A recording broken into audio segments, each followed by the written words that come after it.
Hi, and welcome to Cenario, your partner in mental wellness. Here on our channel, we share educational, insightful, and science-backed content to help you understand your mental health and take meaningful steps toward a more balanced life. If you're ready to learn, grow, and take control of your wellness journey, let's jump right in.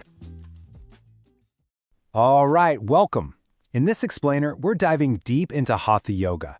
We're going to guide you step by step, starting from the absolute basics all the way to some more advanced postures, giving you a really clear and, more importantly, a safe path to building a practice you feel confident in. Let's get started. So let me just ask you something right off the bat. What if you could find one single practice that could build your physical strength, improve your flexibility, and sharpen your mental focus all at the same time? Well, that's really the core promise of Hatha Yoga. So, what is Hatha Yoga exactly? You can think of it as the original, foundational style. The goal here is to find a really deep sense of balance between your body and your mind. This isn't about speed or how flashy a pose looks. It's all about mindful movement, paying attention to your alignment, and really connecting with your breath. Okay, let's start right at the beginning, with the foundation. One of the best things about Hatha is just how accessible it is, which makes it an incredibly powerful tool for your overall well-being. It's the perfect place to start if you're a total beginner, and honestly, it's a great way for even seasoned yogis to get back to basics and refine their technique. And the benefits? Oh, they are huge. I mean, yeah, of course you're going to see improvements in your flexibility and strength, but it goes deeper. Hatha Yoga can actually help correct your posture by realigning your spine. And here's the real game changer. By focusing so much on the breath, it helps to calm your whole nervous system down, which leads to better mental clarity and a serious reduction in stress. Okay, now that we know the why, let's get into the how. It's time to start mastering some of those essential foundational poses. I want you to think of these poses as the alphabet of your yoga practice. Once you learn them, you can start putting them together to form the words and sentences of a beautiful, flowing sequence. And we're starting with what might look like the simplest pose of all, mountain pose or Tadasana. It might just look like standing, but trust me, this pose is the blueprint for almost every single other standing posture in yoga. This is where we learn the fundamentals of how to ground ourselves and find proper alignment, starting right from the soles of our feet. Now this pose is all about the little details. I want you to really feel your weight spread evenly across both of your feet. Actively engage your thighs. Feel how that helps lift your chest up. But, and this is a really common mistake, you have to consciously relax your shoulders down and away from your ears. Create some space around your neck. And you can really see the difference proper alignment makes right here.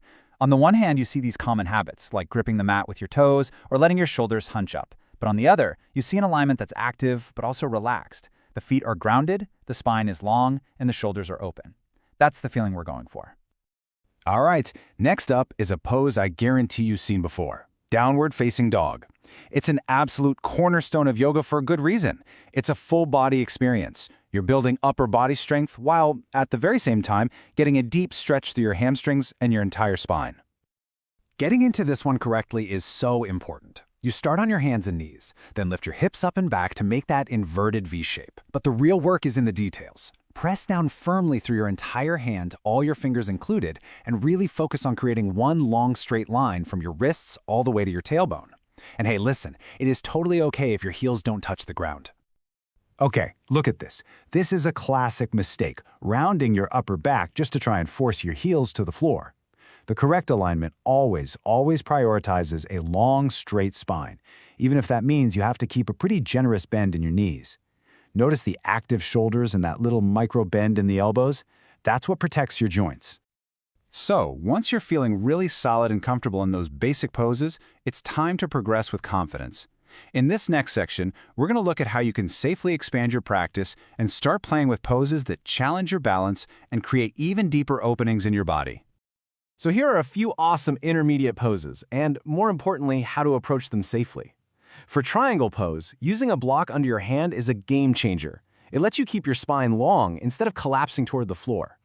For a tricky balancing pose like half moon, don't be afraid to practice near a wall. It gives you that support so you can focus on getting the alignment right. And in bridge pose, remember, the power comes from pressing down through your feet to fire up your glutes, not from cranking your neck. And here is a super important tip, like a non-negotiable for building your own practice. You should always follow a back bend, like that bridge pose we just mentioned, with a gentle counter pose, like a forward bend. This simple little action helps to neutralize your spine, and it's key to keeping it healthy and balanced for the long haul. Now, when we start talking about advanced poses, the number one rule, always, is safety first. These postures have prerequisites. A stable headstand, for example, is built on shoulder and core strength. It's not about putting pressure on your head. Similarly, crow pose is way more about core engagement and balance than it is about raw arm strength. And poses like wheel or lotus require a lot of flexibility that has to be built up gradually over time. Okay, so you know the poses, but that's only half the battle, right? Turning them into a consistent, sustainable practice, that's the real goal. So in our final section, we'll look at how to take all these building blocks and create a personal routine that actually fits into your life. To make this feel less intimidating, here's a super practical 4-week plan you can follow. For the first 2 weeks, just focus on those beginner poses we talked about. Aim for maybe 30 minutes, 3 times a week. Then, in weeks 3 and 4, you can start to bring in some of those intermediate postures. After that, a great way to keep making progress is to dedicate 1 session a week to working on a specific peak pose. And no matter how long or short your practice is on any given day, it should always have this basic structure. Always start with a warm-up. Your main sequence is where you'll build some heat and work on those standing and balancing poses and maybe that peak pose you're exploring. And please, never skip the cool down. It is absolutely essential for helping your nervous system relax and really soak up all the benefits of your practice. Let's talk about props for a second, and I really want you to hear this. Props are not a sign of weakness. They are smart tools for getting better alignment. A non-slip mat is, well, non-negotiable. Blocks are amazing because they basically bring the floor closer to you. A strap can help you get deeper into stretches without compromising your spine. And a bolster is just wonderful for support in relaxing, restorative poses. This quote just says it all, doesn't it? Real progress in yoga doesn't come from pushing or forcing yourself into a pose. It comes from this beautiful combination of consistent practice, smart preparation, and maybe most importantly, being really honest with yourself about what your body needs on any given day. So that brings us to the end of our guide, but hopefully it's just the very beginning for you. The real practice starts now. So my question for you is this: what is the one pose that you will commit to exploring this week? Just pick one, focus on the alignment cues we talked about, and just notice how it feels. Happy practicing, and thank you so much for joining us. Thank you for watching Cenario. If this video helped you, don't forget to like, subscribe, and share. For personalized mental wellness supplements, visit Cenario.com. See you in the next one.